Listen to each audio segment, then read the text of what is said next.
Hi, and welcome to Season 2 of the Team Deakins Podcast, a collection of informal conversations between Roger and James Deakins and a guest. We never know where the conversation will take us, so listen in and see where it goes. This episode is sponsored by Aperture, a premier manufacturer of LED lighting with the industry's greatest variety of fixtures for your complete lighting needs. Aperture recently announced the new Storm family of lights, with LED white light quality that matches natural daylight and classic tungsten bulbs, plus extreme low-end dimming while maintaining color quality. Discover more about the new Storm lights and the complete Aperture lighting ecosystem at aperture.com. Today we're doing something different. We're recording this episode in Chicago with a live audience.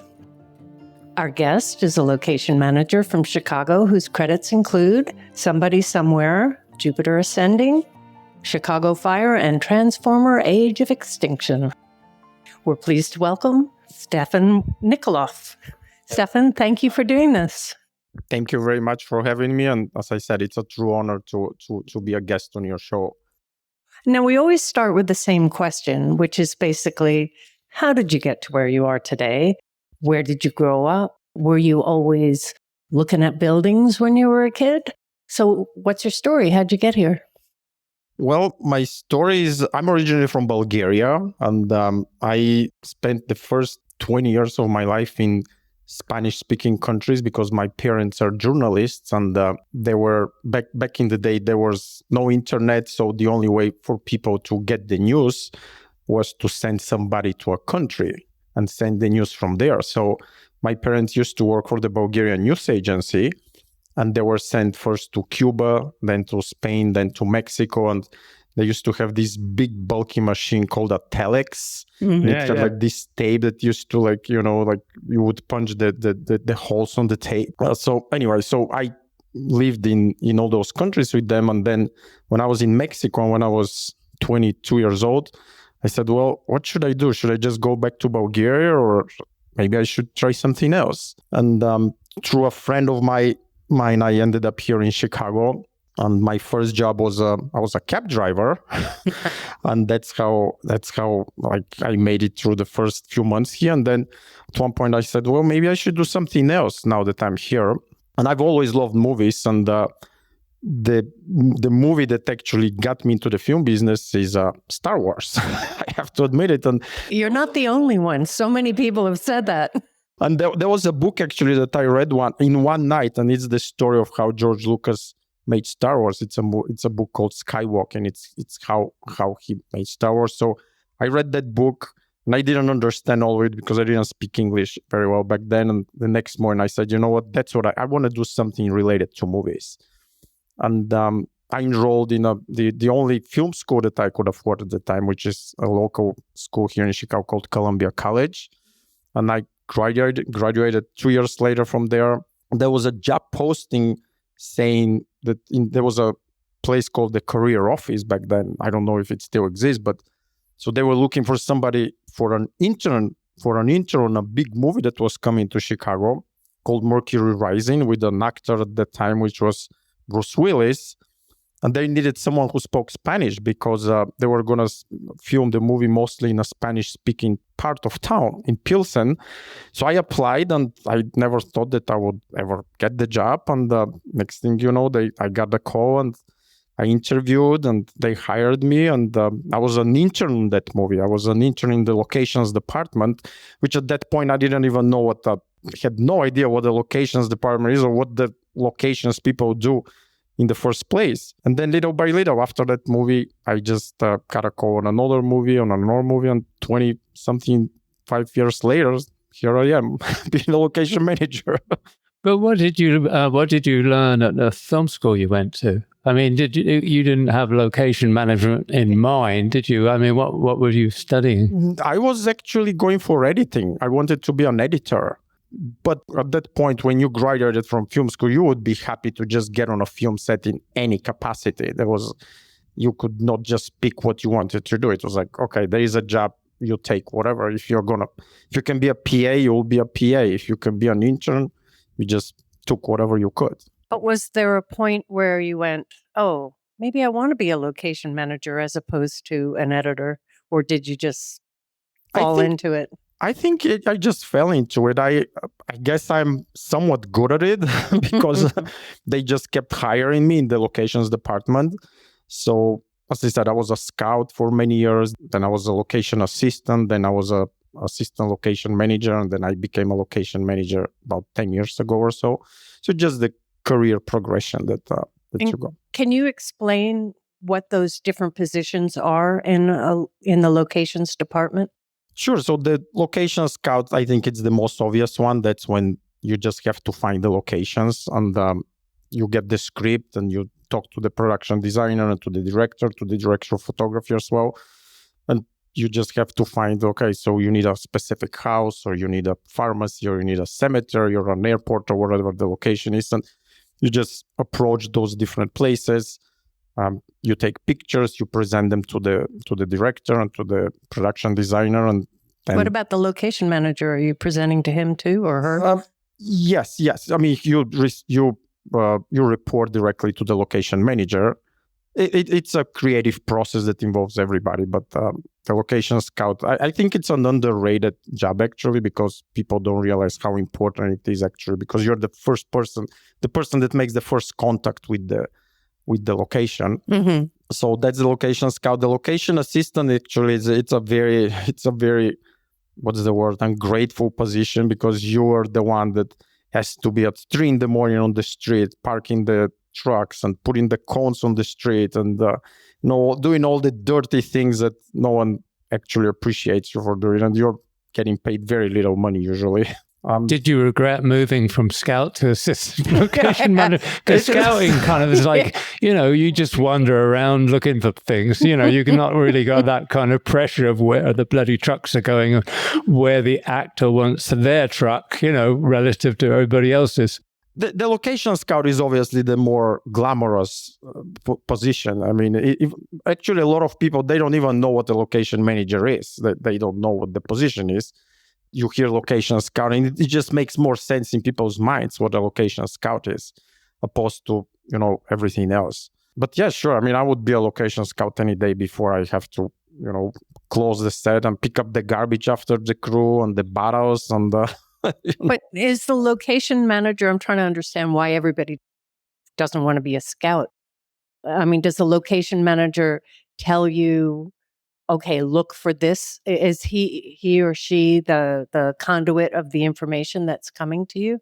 Yes. As I said, usually the location manager, we work with the production designer and the director, and they would just give us the direction of what we need to find. We get the script initially, and we read the script and we break down the scenes by locations, and we kind of have an idea of what we're looking for. And then we get with the production designer, director, and they're like, okay, so we need this type of house and we need to find it kind of in this area. And after a few years, you have an idea already where areas would work or where should we look for. And then you direct the scouts to go and search in specific areas. But sometimes there's a location that in the beginning, we think it's going to be this, but then the location department shows us something that's completely different and works better.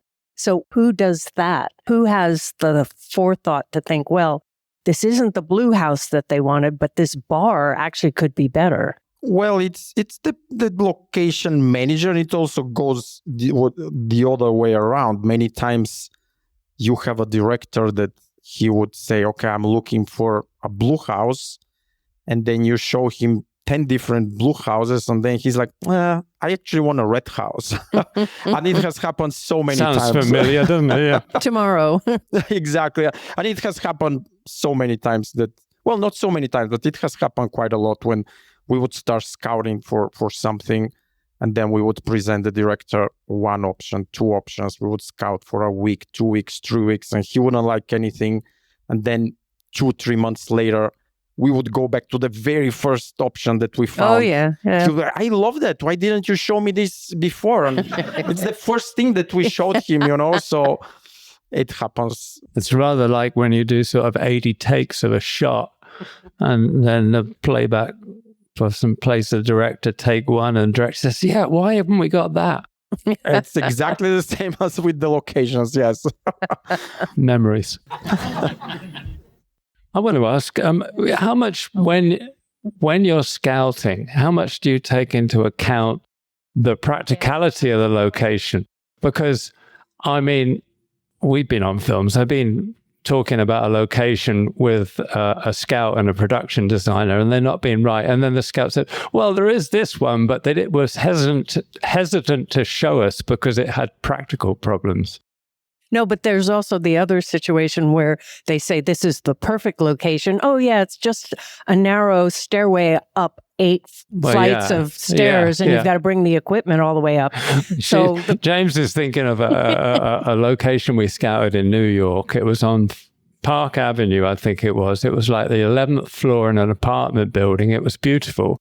But we were shooting in the winter and there were daylight scenes. So you were immediately blocked into a very narrow window shooting because there was no way you could light it because you couldn't put anything on Park Avenue. But then, as James said, there was one elevator to get in and out, and it was about the size of this table. And it went about, that fast. I was actually thinking of the one in Amsterdam where there was no elevator.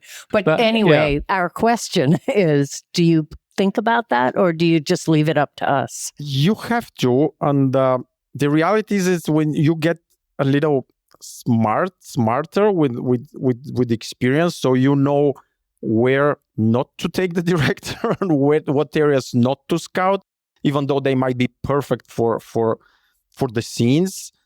And you just get picky. And especially now, I mean, I've worked mostly in Chicago, and there are certain areas that I know that they might be ideal for the shot, but there are gonna be problems, and we just avoid them, and we just show the director options that we know that will be logistically easier to film. Yeah, but what if you show them something that's not so good logistically, and you say it's really not good logistically, and then they say they love it, and then later challenge. Yeah, well, no, but then later they go, "Why the hell did you pick this location?" It happens all the time. It happens all the time, actually, and it's a fine line between finding the right location in the right area for the right price a lot of times. And I mean, it's my job to tell the director and the producer, yes, we can go to this area, but you know what? It's going to cost a lot of money to provide extra security, or, there might be a gang down the street that you have to pay off. And we've been there. Yes, this is Chicago, so we've seen it all. We've seen it all here. Yeah, we shot on a location in Baltimore once, and it cost a lot because there was a gang fight, shots going off down the street. So the number of security you had to have around the crew was, anyway. Yeah, we filmed actually. I mean, and this was in the news actually a couple of years ago on a pretty big show called Justified, City PRIMEVAL. And we were filming one night on the south. It wasn't actually even like the south side, like the really bad part of the south side. We were the southwest side of the loop, and we were filming it was a scene where we had a chase scene between two cars. We had closed down the street, we had police, we had barricades, everything. And while we were filming, all of a sudden there was like a real chase between two cars, and they were shooting at each other. So it got really, really scary, and the production shut down, and it was a very scary situation. Did you get blamed for choosing that location? I wasn't, because the producers chose that location. I had told him, don't go there, but he said, no, this is great. He wanted to. Anyway, I'm not going to. Or diplomatic to end it there, yeah. Right. When you break down a script, do you figure out what the most important locations are story-wise, and then the other locations, do you try and fit in sometimes if they're close to the other location, so you could do half a day on one and then half a day without a big travel? We usually give the best options. We don't think, as a location manager, my goal is to present the best options to the director. And then once we kind of figure out, okay, this might work, this might not work, then the first AD, the first assistant director, he would put together the schedule and he might say, you know what, can we find this? If we are only for half a day at the hospital, can we find a hospital that is closer to the house or the So you drop the other hospital that you had chosen? That is correct. Even though the hospital is a bad example because it's very hard to find a hospital that is film friendly. This is the big problem in Chicago. We don't have too many empty hospitals, and hospitals are always a tricky location because you have to. I mean, if you're lucky, you have a hospital that has an empty floor, and then they would let you film at that hospital. But like if it's a house, it's much more flexible, of course. So you can find a house pretty much anywhere. But how do you deal with, like, on a TV show that goes on for a number of seasons and there's a repeat location? I've always wondered about that because on a movie, usually, I mean, you sometimes shoot in continuity, so you're in one location, then you leave it, and then you go back later in the shoot. But it's still within a shorter period than if you're on a TV show. Well, that's a good question, and I'll give an example with Shameless, the TV show. There was a TV show, Shameless, that we filmed here for 10, 11 seasons. It was probably one of the most famous projects that I have ever worked on. Like, when people hear Shameless, oh wow, Shameless. So anyway, so the hero house, there was a hero house that we would. That's where the main characters of the show lived, and it was a small house in Lawndale, which is it's in the neighborhood again on the southwest of the city. So we would approach the owners, and we would. The first season was like, hey, we want to film at your house, and we signed the location agreement with them. We would pay them a certain amount of money. And then the next season, we told them we might come back for the next season. So we went back the next season, and they're like, oh, wow, that's great. So we paid them a little more money. And then as the seasons progressed, the show became immensely popular, and they would ask for even more money every time. But not only that, the house became so famous, and the show was so famous that people literally from all over the world would come to Chicago just to go see that house. And there were so many people going to the house that they broke the porch of the house. So the owners of the house, they put a little sign there, and they said, if you want to take a picture here, you have to leave $5 because we have to repair the porch. And that's literally how it. I mean, I was there when people from Turkey would come and people from China, tourists they would just randomly show up, and they would just take a picture of the house. That's the Shameless house, and it was something there. But yes, to answer your question, you sign. You just tell them, hey, we might come back next year, and we might come back, and it's not only the house, it's like the whole street, because everybody else, like for that specific location, we had to sign location agreements with the whole block because there was always, we were closing down the street, and logistically it was like a complicated set. Have you ever had somebody say no that you had to change houses in the middle of a shoot? They had to change a script, so the family had to move. It happens too, yes. Yeah, I mean, that's one of the things that, doesn't let me sleep at night sometimes. What if they say no? What if for the next season, they're like, no, you cannot come back here? Well, one of the things you have to be also is sort of the ambassador for the film, because you have to keep them happy. And usually after people are exposed to a film crew, they're not that happy. And you're the one that has to make them not pull out at the last minute, right? That's right. It's especially if you're at some high-end condo somewhere, and people, I always say that the most difficult locations to film at are not the big, office buildings and factories and who airports. Cares what happens there? Yes, but it's the houses. Those are always the trickiest locations, because you're dealing with someone's house. It's like the most private thing that you can get, and you're asking someone to get in their house and to move all their furniture and to change their bed linens and to have sex on their bed, so it happens. So that's how it is, and you have to present it, in a nice way to people. So that's how do you present that in a nice way? And I was wondering how you warn them that all these people are going to be in their house. It's not just 3 people and that all this equipment is coming in. How do you get that across before the first day? Our local pub in Devon, we have a place in a little village in Devon, right? And their big claim to fame is that once the French lieutenant's woman was shot there, right? So they got pictures of Meryl Streep and who was it? Jeremy Irons, right? Up on behind the bar. But they love the pictures, but they'd never let them shoot there again. It's a very tricky thing, and usually you do it. I mean, there are 2 approaches. One approach is to say it outright. Hey, we're coming to your house. If you let us in your house, just be prepared. We'll destroy it. It's a combination of a construction crew, a circus, and a military invasion. So just be prepared for it. And it's gonna be 80 people going in your house, and it's gonna be, we'll move everything, it will be trashed. Just be prepared. So you're signing up for that, and that's it. The other approach is doing it little by little.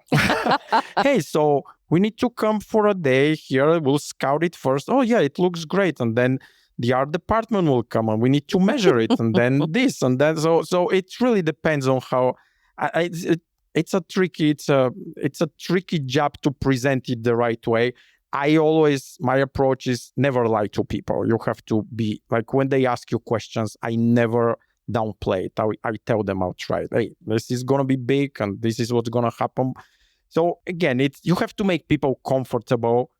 And the good thing is in Chicago we have very good crews, the set dressing crews. That's really it's not only the filming crew, but the set dressing crew, the striking crew. So the ones that know what they're doing, they do a really good job. So we get invited again to a specific location. And also, since you sort of specialize in Chicago, you may want to use those locations again, right?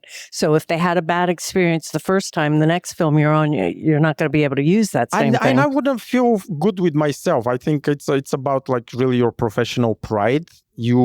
At the end of the day, I mean, you see these are people, it's like, I think, what if someone came to my house and they promised me all these things? Never. I would never let a film crew in my house, never.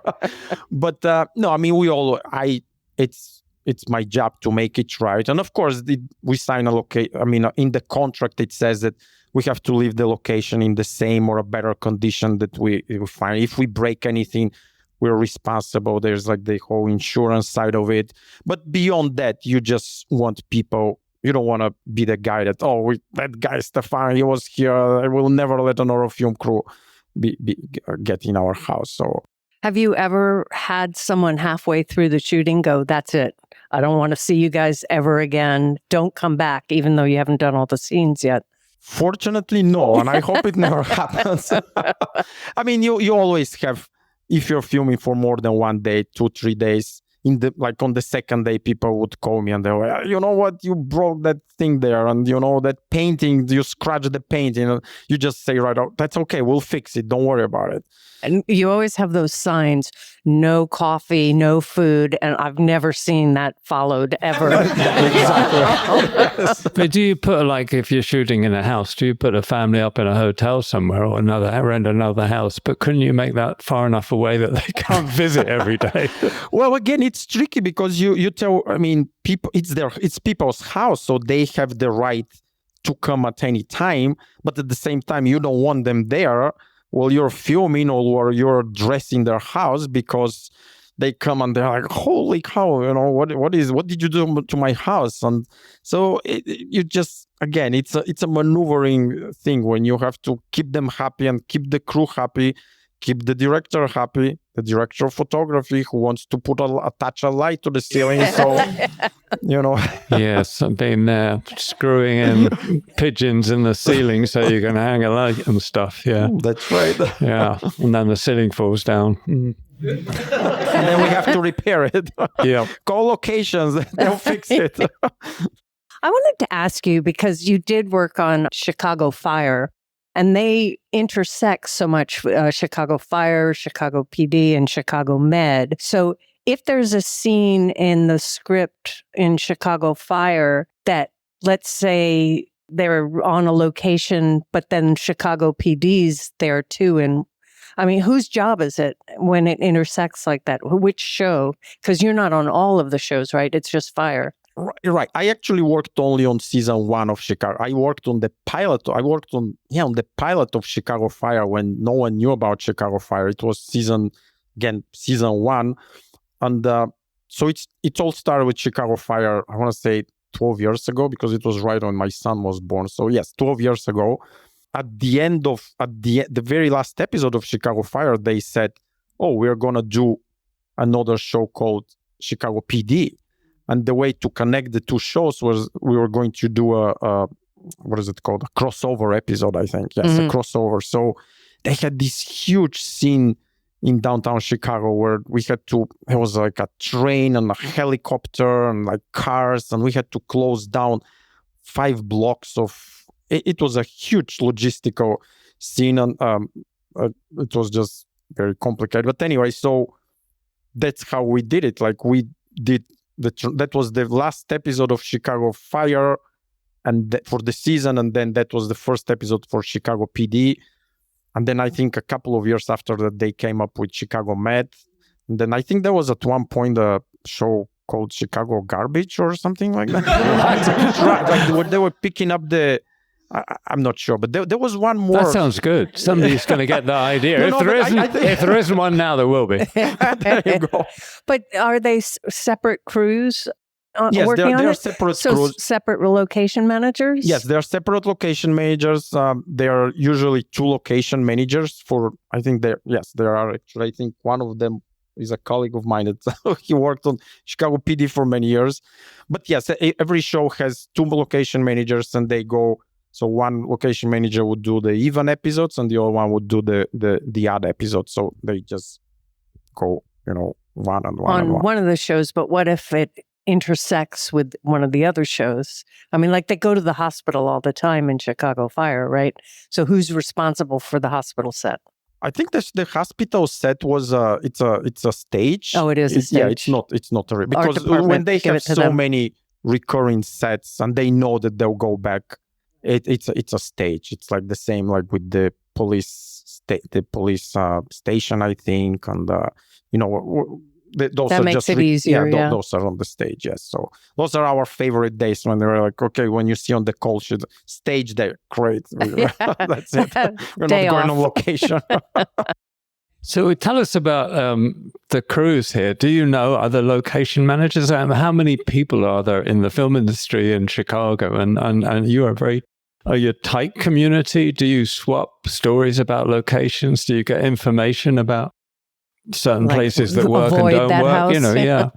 All the time, yes. The location managers, we all know each other. We're about, I don't know, maybe 20, 30 people. And some people specialize, they work specifically on commercials, let's say. Other people work mostly on TV. Some of us work on both on TV and movies. And yes, we all know each other. Sometimes if you're working on something and you get a call, you would say, I cannot do this job, and you would recommend someone else to do, like one of your colleagues, another location manager. We get along for the most part. Sometimes you just know that we are all colleagues. So at the end of the day, we help each other out, and we have our meetings where we talk about different locations and where to go. Like if you have had problems in a certain part of the city, but yes, the answer is. Yeah, we all know each other, so and we all work together. And how different is it working on like a TV series to working on a film that might come here for a couple of weeks? I mean, it's very different. With the film, you have much more time to prep it and to. So a film comes and okay, and it depends also on the size of the film. If it's a smaller independent film or if it's a really big film. With the TV, it's much more hectic. The pace is much faster because you're prepping an episode that shoots 3 weeks from now. So you have the director and then you have the production meeting and the concept meeting and everything is much faster and much, as I said, much more hectic than opposed to a film which you have, we'll film this 5-6 months from now. But the downside to it is that with TV, you know, okay, you lock your locations that are going to happen in 4 or 5 weeks. With a movie, you're locking your locations that are going to happen in 5 months or 6 months, and you don't know if at that time that the owner might be a different homeowner. Anything can happen, 5-6 months from now. So that's the downside to working on a movie. How early are you usually brought in a movie? Depends on the movie. If it's a big ambitious project, sometimes even 7-8 months before you start production. With a TV show, it's again, if it's a well put together show where the producer and everybody, they know what they're doing, it's usually 3-4 months probably.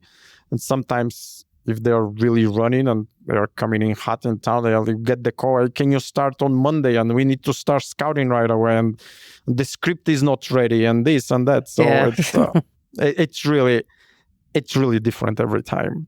So when a movie's, let's say, been shooting in LA, but they're coming to Chicago to shoot certain scenes and they want you to find that, how do you work with that? Do you have the opportunity to talk with the director? Or are you talking to the other location manager in LA, let's say? Do you look at dailies? Do you have to know what they've shot and what to offer them here? They are usually, if they come to Chicago, they come to Chicago for a reason. They want to come here, and they have specific locations, specific looks that they are pursuing. So they'll be very specific. Okay, this is what we are looking for. The reality is that a lot of movies and projects come to Chicago because of the tax incentive. We have a tax incentive in Illinois. So I have worked over the past year, especially on a couple of projects that they came specifically here because they'll get their money back. So that's the reality of it. I mean, at the end of the day, they just have to make money. And does that mean, it used to be that a lot of films shot in Montreal and they had to shoot for New York in Montreal or Toronto. Toronto, yeah. Or we've shot a lot in New Mexico, but it was meant to be Texas and things like that. So do people come to Chicago and you have to find New York and maybe Sao Paulo or whatever? I don't know. How much of that is there? All the time. It happens all the time. And especially with as you mentioned, with Toronto, they would come here. I would get a call from a producer and they would say, hey, we are filming a movie that is staged in Chicago, but we're filming it in Toronto. So we are coming to Chicago for 2 or 3 days just to get our establishing shots and, to get the train, because get the real Chicago landmarks. And then they are taking the movie to Toronto or to somewhere or Montreal. But what if they come here and they want to be shooting it for New York, let's say, because they don't want to shoot in New York? I don't think I specifically haven't worked on something that shoots Chicago for New York. It's usually Canada for some reason. It's a lot of Toronto. And actually, I just finished working on a project now that, again, they're filming most of it in Toronto. They're coming to Chicago and they're building actually a huge set in Toronto that is gonna look like Chicago, but it's not Chicago. They're building it over there, and they're just gonna come here just to. You need a bigger tax rebate to get them back here, don't you? Well, now with the Canadian dollar, I think they just get, it's much cheaper to film there than to film here in Chicago.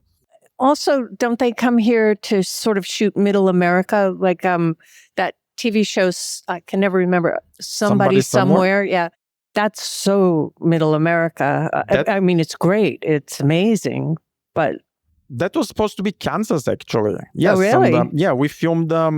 It's one of my favorite shows, actually, that I've ever worked on, because it was like a very low-key show. It didn't have any special effects, no chases. It was just it was a very human show. But yes, it was supposed to take place in Kansas, and we ended up filming it in a small town here called Lockport, which is about an hour southwest of the city.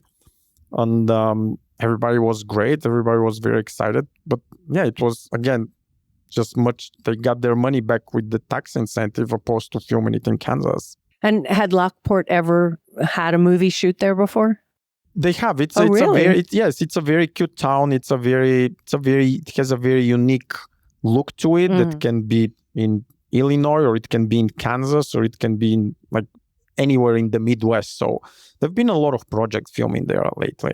Yes. Because sometimes when you shoot someplace where they haven't had a lot of movies shooting there, it's a lot easier. We shot in Budapest before everybody went to Budapest and had to snow the whole street and stop the traffic, but they loved it. They'd never seen it before, but in 3 years, we knew they wouldn't love it so much. That's absolutely true. And sometimes it's one of the advantages to going to a new place where no one has filmed there before is that people are excited about it. Yeah. And people, come over here. Yeah, come to my house. And yeah, we can do whatever you want here. Opposed to if you're filming in Chicago where people know the drill here. And they're like, okay, so if you come to my house, it's going to cost this much money and you can do this and you cannot do that. And so it has its advantages filming in places where no one has filmed there. You say it was like an hour outside of town, but there's usually like a zone, isn't there, for Union zone? A union, what the driving distance is from a base. So how do you service that? You must take that into account, surely. So there too, it's a 30-mile radius, and it can be measured in two different ways, and I never know. One is called how you drive 30 miles or the crows fly if you just draw a straight line. So the idea there is that you have to stay within a 30-mile radius of the production office. So where the production office is, you measure 30 miles and you have to stay within that area. Or, I mean, you can go beyond that area, but it's just more expensive for the crew. You have to pay them extra. And have you ever worked on a period film? Is everything you've done contemporary? I mean, have you ever had to? I worked on there was a TV show a couple of years ago called Shining Girls, where we had to recreate a battlefield in France during World War II near Chicago. And we found the location. Oh, wow. And we did create the whole scene. It was literally a battle, and we had soldiers, like World War II soldiers with rifles and everything, explosions, mines, and legs and arms flying out in the air. And it was challenging, but interesting. What was it particular challenging, though, of doing period? I mean, did you manage to find a location where you didn't have to change a lot of things, or what? Well, it was just a battlefield. So, I mean, a battlefield is a battlefield. Oh, right. So it wasn't just in amongst ruined houses didn't or have anything. satellite dishes well, actually, around. on one side, there was a huge Amazon warehouse. So we had to avoid it. And the DP had to, we filmed everything in one direction. So we didn't see the Amazon warehouse. No, I was only asking because it's so much now with, CGI post. You can leave so much in. They could have painted the Amazon warehouse out now and not worried about it. Actually, what happened on the challenge on that show was that right the day before we were going to film the scene, the battle scene, and we had all this. The prop master, he had brought all these rifles and like knives and whatever, and they were going to shoot the blanks with the rifles, right? It was all set up already. So right the day before is when the Alec Baldwin thing happened. Yeah. Oh my gosh. It was literally the day before. So we got the memo from the studio, so we could not use even blanks. So all the extras and the actors, when they filmed the scene shooting, they actually had to be like boom, boom, like that's right. What they were saying. Like the studio just wouldn't let us use even blanks. Like all blanks had to be taken off the prop guns. Is it more fun though when you have to do something like that? Find World War I here in Chicago? I would rather film on Walker Drive than have to find a World War II battlefield. I mean, at some point, we'll find any location. I mean, if I have to find a space station, we'll find it and we'll make it work. And there are actually many locations in Chicago that very few people know that they even exist here. For example, there is a whole under the whole downtown area in Chicago. There is a whole maze of, it's like a subterranean city almost, because 100 years ago, the way to heat the buildings downtown was they had these tunnels underground, and they would carry, they had literally like these small, almost like trains or cars that would just drive down there, and they would bring coal, so they would heat up the buildings. And that whole, it's a whole network that is expands maybe 2 or 3 square miles. It's all under the loop, and no one knows about it, but it's still there. And we got to film a couple of years ago on a show, and I got down there, and there's a way to get down there. And once you get there, it's amazing. Like, it's literally like tunnels that goes for like miles in all directions. And people, I mean, probably there are like dead people somewhere there, because like you can kill somebody, just dump them there. No one will ever find them.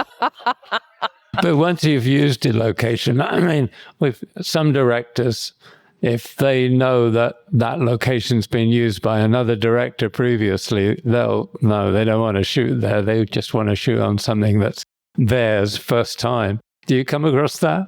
All the time. They all say, oh, don't take me to something that has been filmed already, you know, like just show me something new. We're the different show. We're not like the other shows. We're a different show. So, okay, so you just go through your files. Okay, let's reshoot this thing and show it to him. He'll never know that we filmed here before.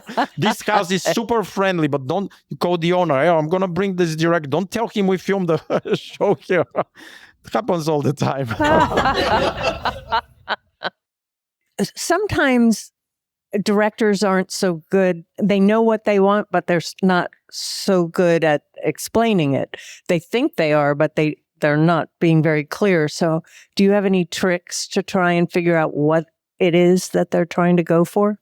The trick is to, let's say they want a house, you shoot the house, you show it to them, they don't like it. A week later, you shoot it from a different angle, you show it to them, they will love it. Believe me, it happens so many times. Yeah, but there's also the other one, though. Some location scouts, naughty, they'll take this one shot and you go, yeah, that's beautiful. But you've got a whole scene to shoot, and you get to that location, you drive 30 miles to the edge of the area, and you look at the shot and think, yeah, that's wonderful. And you look around, yeah, and there's the Amazon warehouse. So it's pointless. You have to really, don't you? You have to show kind of a 360, unless you know the director is just wanting one shot. Yes, when you're scouting, you have to show in all directions. You show a 360, you scout in all directions. And when you're presenting the pictures, you have to, be upfront and say, okay, this is great, but there is this problem here, and there is a huge factory in the back, like next to a nice, cute house. So, those are the part of the job, to just present all elements, and then he'll decide if he wants to film there or not. And does the production designer talk to you a lot too? This is what I want. This is what I want. Actually, I get my marching orders mostly from the production designer. Mm-hmm. The director, he would work with the production designer, and then I work mostly with the production designer, and then that's how I get what we need to find. So have you ever been shooting on a location? Like I was very early on, I did a TV show, and the scene was an apartment, and like you're 4 floors up, nice apartment in a very swanky neighborhood in London. And there had to be an explosion, so the window blows out and stuff. That's what was supposed to happen. So we set up the cameras, and the explosion happened, and not just the one window blew out, but the whole front of the flat blew out. And that was the last shot of the evening. We hightailed it after that. The poor location guy had to explain it. The poor location guy was standing there, and a cop car was coming in. Oh my God.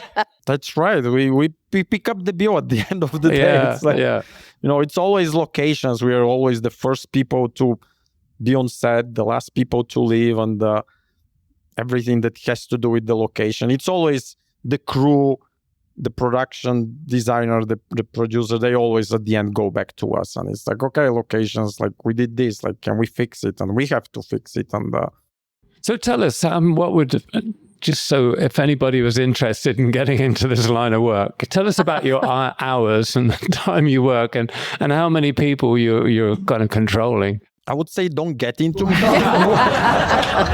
If you want to have a life and a family, find something else to do. Well, it really depends on the size of the project. And if it's a really big show, there would be a supervising location manager. There would be a location manager.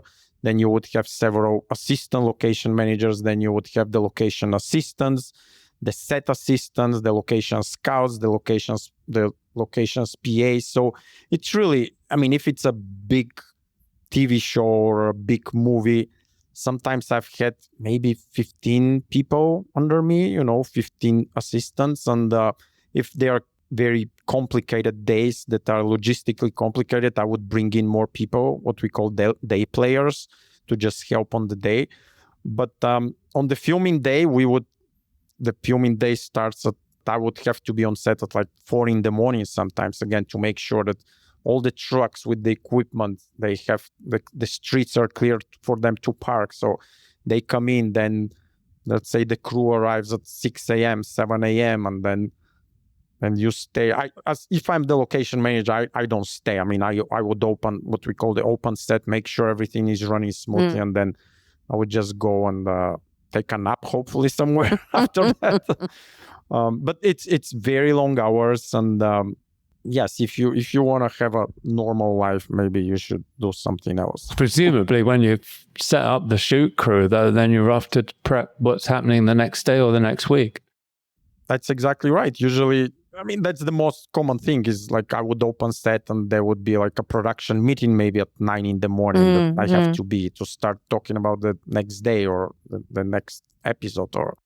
And one of the things when you're starting a movie, do you need to know how many trucks there's going to be? How big is the convoy going to be? Because is that something that you take into account when you find the perfect location, but there's nowhere to park the trucks? Is that something that you're thinking about? I am, but that's usually not such a big consideration. Like if we find the perfect location, then everyone else can everybody walk. else has to make it work. Even if the trucks are half a mile away or a mile away, we'll shuttle everybody, we'll shuttle the equipment, and we'll make it work. That's your job too, is shuttling? That's actually a different department. Okay. That's the transportation department. But I have actually a funny story that happened maybe 2 years ago. Which I don't remember which show was it. But anyway, so we were filming at the house in Humboldt Park, which is a neighborhood. It's almost like, I mean, it's near downtown. So we were filming at this house, and we were going to start filming there on Monday morning at like 7 a.m. was crew call. All the trucks were supposed to arrive at 2 a.m. to start parking, and the house was next to Humboldt Park, there is a pond there.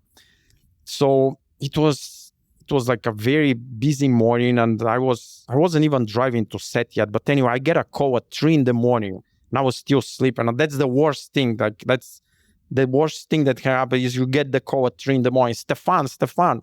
And it was the transportation captain. And he's like, where we wanted to park by the pond. That's where all the trucks are supposed to go.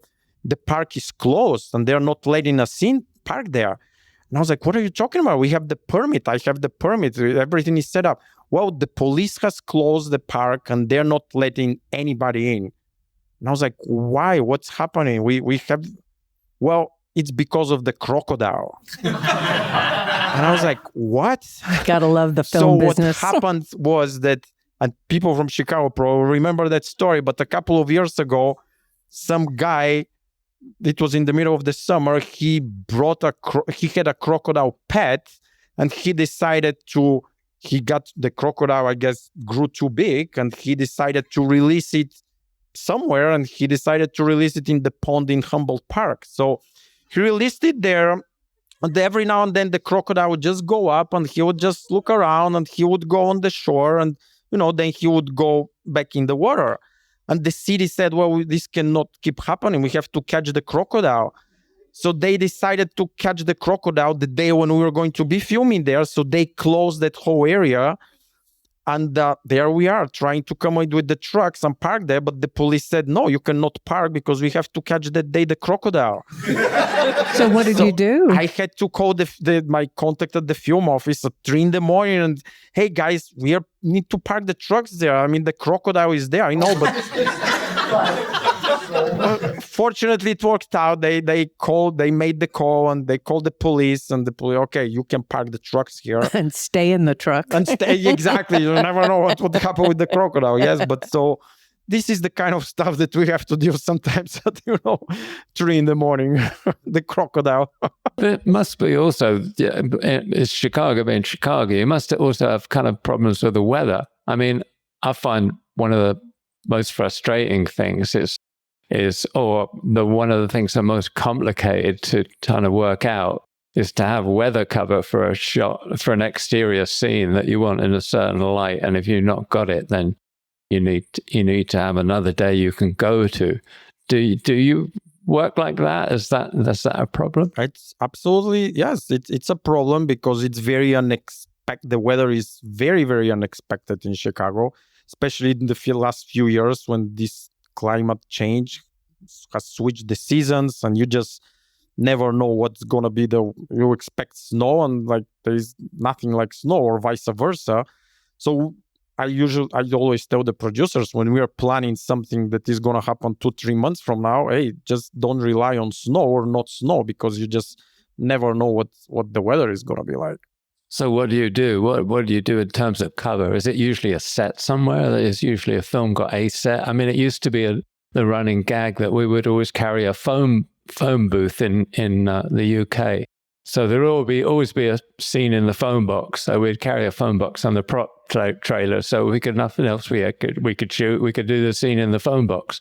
Here in Chicago, we usually go to stage. We have a stage set up, and like the day before, like 2 days before, everybody would get the call, hey, it's gonna rain that day, so let's just go to stage.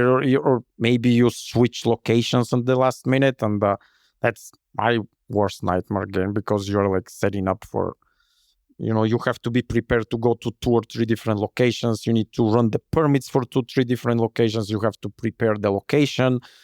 But it's a thing here in Chicago, absolutely. Especially in the summer and in the winter, not so much. But in the spring and the fall, which is when the weather is more changes the most, that's when you have to keep that in mind. Is getting permits as difficult here as it is in New York? I've heard that it's much easier here in Chicago. We have a great Chicago film office, which is the one that my job is to be in touch with them. And it's a pretty straightforward process, because I have worked with them for so many years. They trust me that what I promised them, that we were going to park the trucks here and not park them over here. It happens. There are certain restrictions. You can never park in front of a fire hydrant. You can never park in a handicapped spot, which makes sense, of course. So you have to respect those things as a location manager. But yes, it's a pretty straightforward process. Again, you hire also the police and the security and the fire safety officer. So it's like a checklist that you have to do for every location. Do you have to have police every time you're shooting outside on the streets?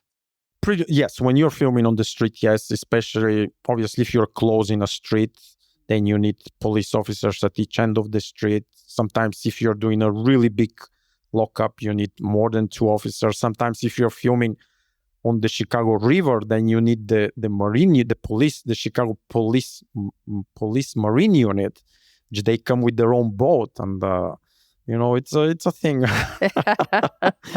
Does the job get easier the more that you know people and the ones to go to, and who's friendly and cooperative? Yeah. Does it get easier as you don't do more?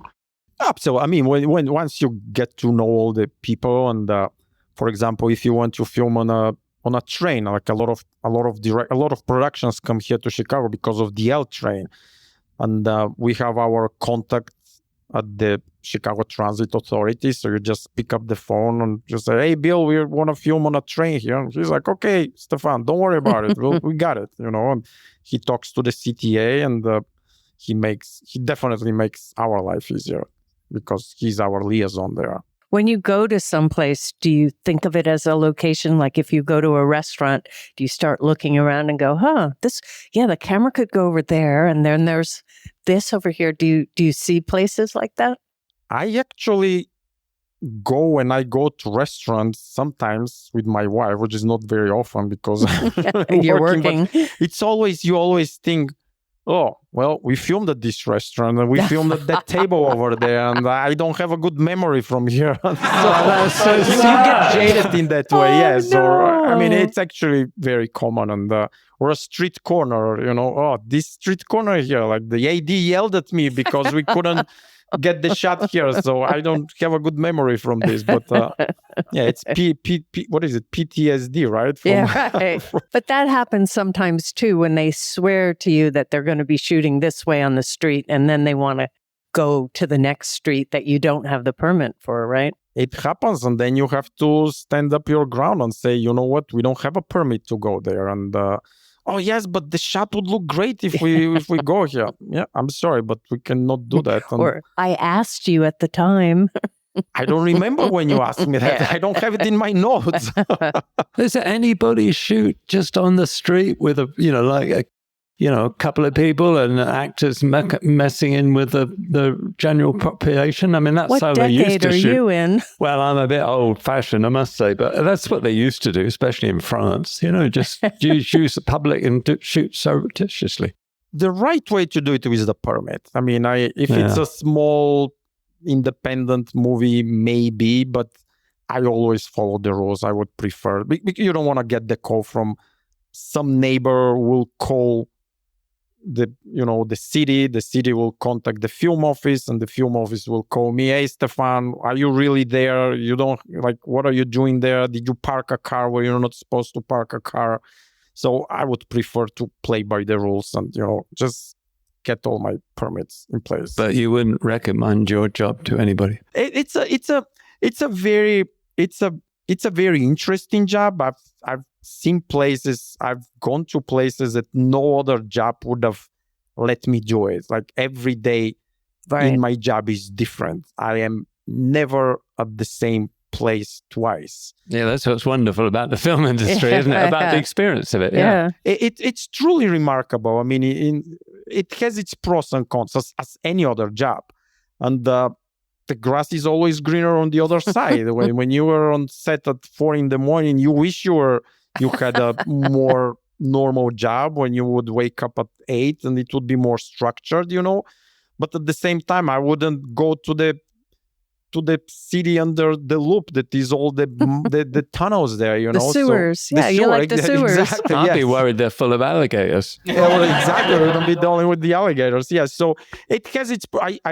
I always say you have to have a certain personality to do our job. Not only locations, anybody in the film business, and a lot of people, including my wife, thinks that I'm crazy for doing this, and we think that the other people maybe are, how would you have the same job for doing this same thing every day after day? But so it really depends. I think it's a personal perspective about how you approach it. Some people absolutely love it, other people don't love it so much.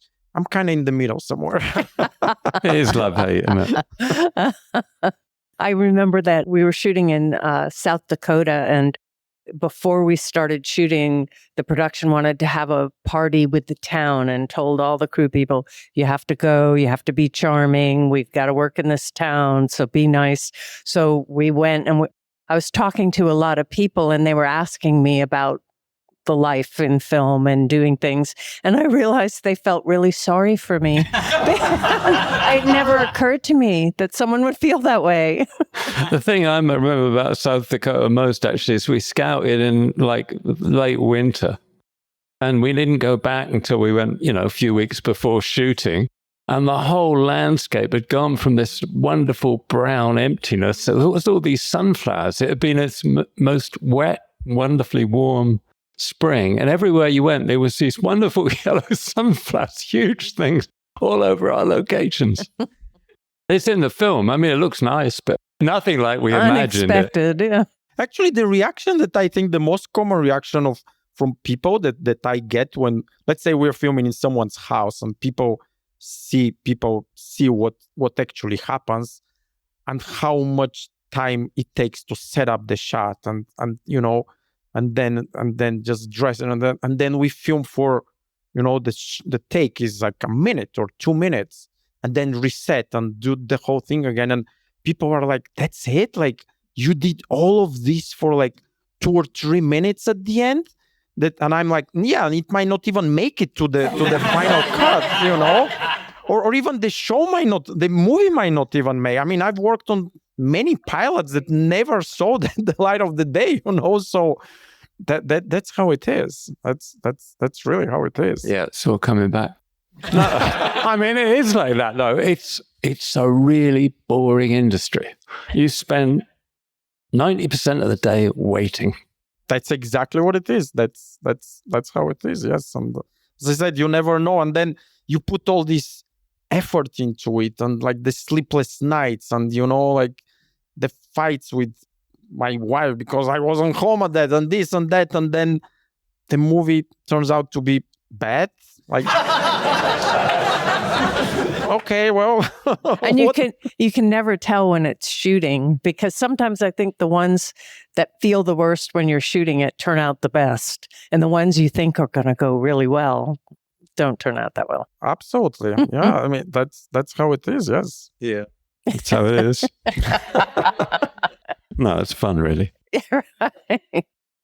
What advice would you give to someone who actually wants to get into the location department, which probably not after hearing this, but if they did still want to get into the location department, what would you say would be a good path? I think these days it's much easier to get into the film business overall than back when I started. Really? You're the only person I think that has ever said Why is that? Because there's more work. There's so many streaming series and things like that. I think it's because of the amount of work that is. I mean,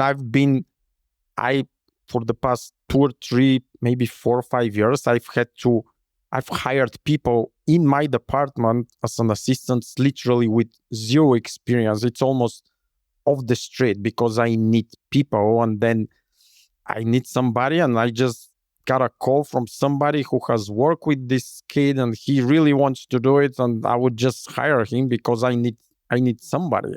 But if you really want to do it, just make calls and call people. I mean, Chicago it's a big city, and lately production has slowed down somewhat, but there is always opportunities, and just call people, and somehow people you would get on a job, like you would get on a production assistant, or maybe not right away as a scout or as in the locations department, but you'll find your way. If you really want to make it, you will find your way.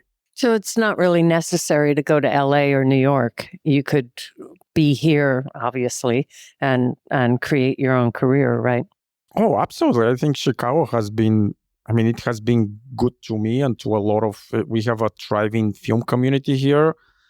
Or from what I hear in LA right now, it's been really slow for the past, months, maybe even longer years. than that. Mm-hmm. Yeah. So I've had colleagues that have moved to LA, and after a few months, they have come back here to Chicago just because it's been so slow. And even Atlanta, that was such a big thing a few years ago, it's slow there as well. So Chicago, it's not very, very busy, but there's always work here.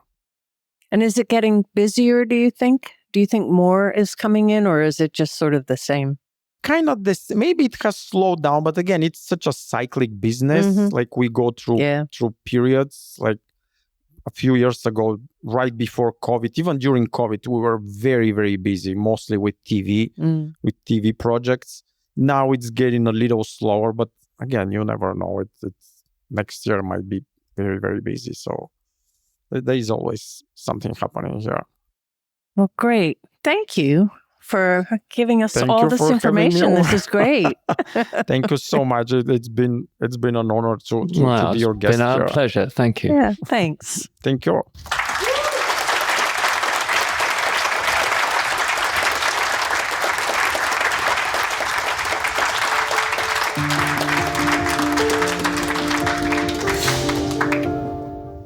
If you'd like to sponsor the Team Deakins podcast, let us know at pod@teamdeakins.com. Thanks for listening. If you want more information and further discussion, check out the forums at www.rogerdeakins.com. Becoming a member is free, and you can ask follow-up questions there. And be sure to subscribe to the podcast for more new questions and topics. Also, check us out on Instagram at team.deakins. See you next time.